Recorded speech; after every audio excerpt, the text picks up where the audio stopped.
No, just doing some videoing. So last Friday evening we were at the London Beach Hotel for the Proclamation Institute Zambia fundraising dinner. It's an annual thing. It's happened for the last 3 years now anyway. Andrew gave a little bit of a presentation, Helen and I did as well. So we've cut that down, made it very short, but here you go. A friend of mine said, as we were starting this college, he said, where are you going to get the students? It's not going to work at all. A missionary friend of mine. And when you look at what has happened now, click on. Right. We started with 11 students in the first year, which was last year, and then we've got 23 students this year, and 65 have applied for 2018. We only want 26.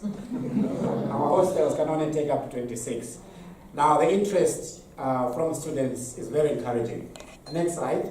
The next question, the next thing my friend told me was that, where are you going to get lecturers? There will be no lecturers to help with the college, so it won't work. Now what has happened is, we've got two recently retired pastors in Zambia who are full-time living at the college with students there.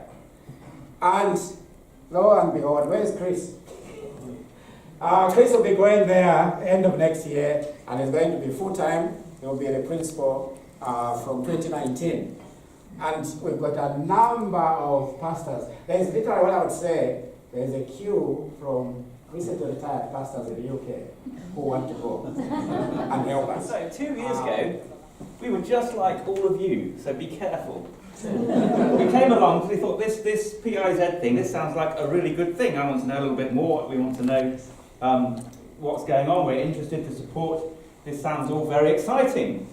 Little did I know that I'd be standing here 2 years later, being on the cusp of going to Zambia for a reasonably long time, I would assume. Welcome to PIZ. Yo! Hey. So the top left is what the road looked like from kind of the main road. It's not really a main road, it's a service road for the electricity pylons, but it's what it did look like. Recently that has been changed, I think. I'm right in saying? I'm trying to find the right person to nod, but I think that's been made better. I don't think it's got tarmac on it, but it's flatter and doesn't have grass in the middle. And then bottom left is one of the staff houses. That's Alfred's house, where he lives in the evening. Top right is the path down to the accommodation block, and bottom right is my children cutting the grass, 2 of them anyway. I think they've got a lawnmower since. Yes. They have. And so the grass is also shorter with less energy needed to be spent with your big, long... Sorry, I've been working with 3-year-olds all week, so I haven't got much voice left. So yeah, it was really lovely to go in February and meet some of the students, particularly some of the ladies at the college. And we've kept in contact on WhatsApp and stuff, just seeing how they're getting on. So I asked them last week if they could just write me a little thing about the things that they've appreciated and learnt, particularly in this year that they've been at the college. I guess the theme that sort of came out a lot was that they've really appreciated being able to spend time reading the Bible, understanding it better, being able to see Bible passages within their context, to be able to explain them, and just a real excitement of being able to use what they've learnt in their next steps. This is a couple of guys from last year, so the first year of the course. One of them was supposed to be Elias, but I was having problems and my icons were very small and I put the wrong picture up, so apologies that it's not Elias. But hopefully we'll get some more of Elias. So Elias is one of the first year students. Among those 11, a number of them were wanting to go into church planting, to go to a place where there's not a church and plant a church. And Elias is one of those who's been sent by his church to do exactly that. I've got a little interview with him from that visit last year, and going back this November for the conference, hopefully I'll get to see him again and interview him again and video him again, so we can hear a little bit about how things have been going. I think one of the things that really struck me in that first year were folk there who, well, they said things like, before I came here, I'd never preached a sermon. So they'd stood in front of a church and talked. But they said, actually, I've understood what it is to preach the Word of God now, where I never had for us to be moving, God willing, in November next year. Joshua over here has got GCSEs to do. So once Josh has done the GCSEs, then we'll be in a position to move over there.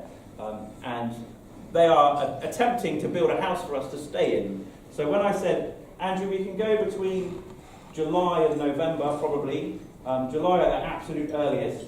He said November. Definitely November. Andrew's quite a humble chap.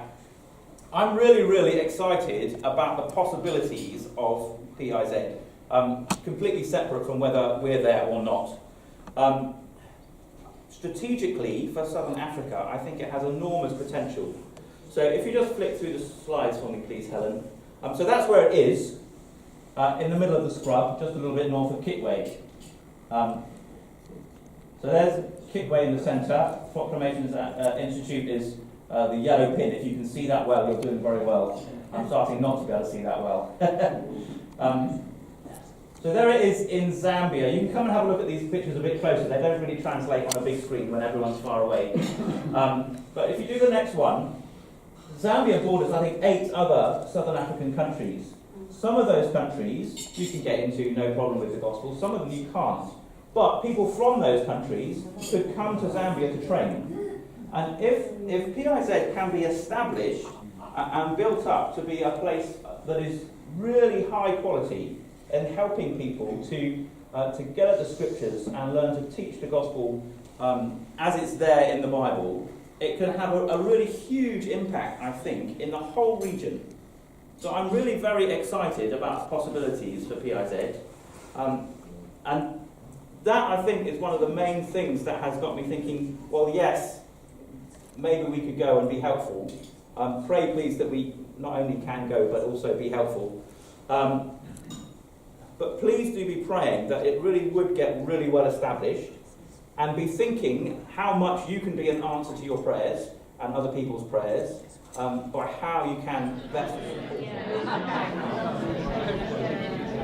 The food was excellent as ever, 3 courses, very, very tasty. And between courses, I took the opportunity to go and interview Chris, who works with Starfish Malawi and is also on the PIZ UK board.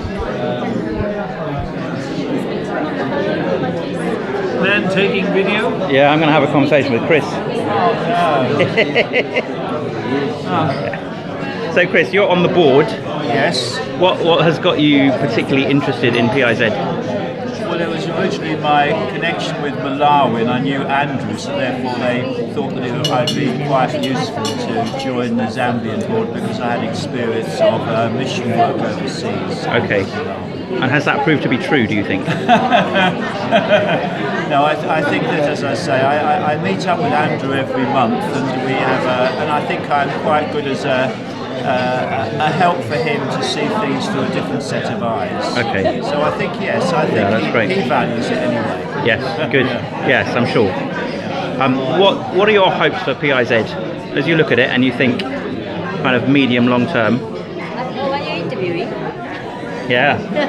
So yes, We're not going to photobomb it, are you? medium term, I'm looking to see the establishment of trained people who will go out and support their own churches, number one, but of course the goal of PIZ is to plant new churches in places that are at the moment untouched. I think that's probably phase 2 rather than phase 1. I think it's going to take a little bit of time to establish the work. Yeah. But once we've done that, I can see, as you said a little bit earlier on the stage, that's the goal. It will impact it much wider. Yeah. Great. Thanks very much. Okay, thank you.